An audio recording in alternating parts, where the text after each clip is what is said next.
ลูกเจ้าวายุนะครับจุดนี้จะเป็นวายุป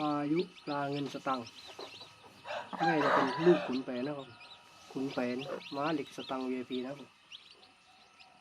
ได้7 ตัวครับฝากติดตามด้วยนะครับใครสนใจหลานปายุก็ทักมาจองกันได้นะครับผมเปิดจองเลยครับตอนนี้ตัวนี้เป็นหลานปายุนะครับผมพ่อเป็นลูกปายุครับผมแม่เป็นลูกขุนแผนนะครับผมฝากติดตามไปด้วยนะครับ